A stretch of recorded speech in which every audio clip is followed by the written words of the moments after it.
Giorgio Armani's death has sparked a seismic shift in the luxury fashion world, revealing a plan that defies the brand's long-standing ethos of independence. The late designer, revered as the king of Italian fashion, left explicit instructions in his will to gradually divest his iconic empire, or take it public within a tight time frame. This unexpected move has stunned insiders and ignited debates about the future of a brand synonymous with Italian craftsmanship and privacy. But here's where it gets controversial. The will not only names potential buyers, but also challenges decades of tradition. Could this be the end of Armani's self-imposed isolation from global finance? Let's dive into the details. The will, obtained by Reuters, mandates that Armani's heirs sell a 15% stake in the company within 18 months of his passing. Following this, they must offload an additional 30% to 54.9% stake to the same buyer between 3 to 5 years.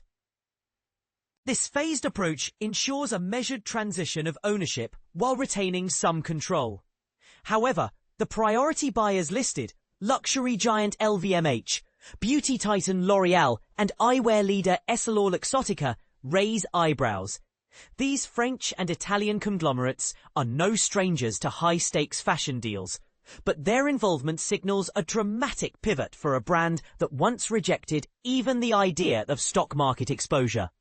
Adding to the intrigue, the will grants the Fondazione Giorgio Armani and Armani's life partner Pantaleo Dell'Orco a combined 70% of voting rights.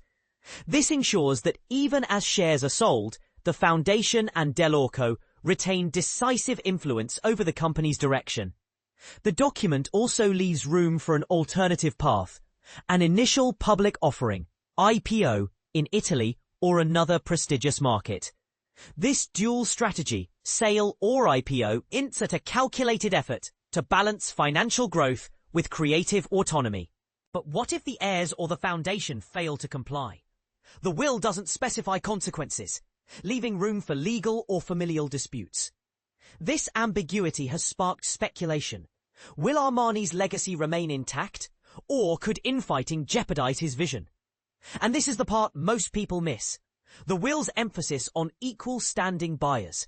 While LVMH, L'Oreal, and EssilorLuxottica are front-runners, the phrase suggests flexibility. Could this open the door to unexpected players? EssilorLuxottica, already a key partner in Armani's eyewear line, has cautiously acknowledged the possibility of a deal. In a statement, a spokesperson noted the company's deep ties to Armani and pledged to carefully assess the situation. Meanwhile, analysts speculate that LVMH, led by Bernard Arnault and valued at €240 billion, could emerge as the strongest contender. Their patience and financial muscle make them ideal partners for a brand valued at €5 to €7 billion by some estimates. Yet, the decision isn't purely financial. Armani's will reflects a deeper tension, preserving heritage versus embracing globalization.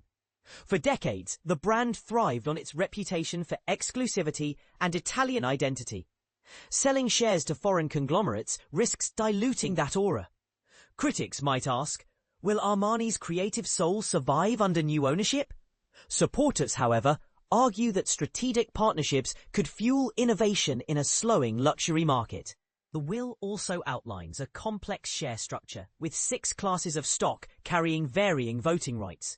The foundation will retain a 30.1% stake in a listing, while Dell'Orco chairs its board alongside industry veterans and family members. This setup aims to safeguard Armani's legacy while allowing incremental change.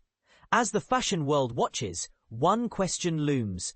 Is this the best way to honor Giorgio Armani's legacy?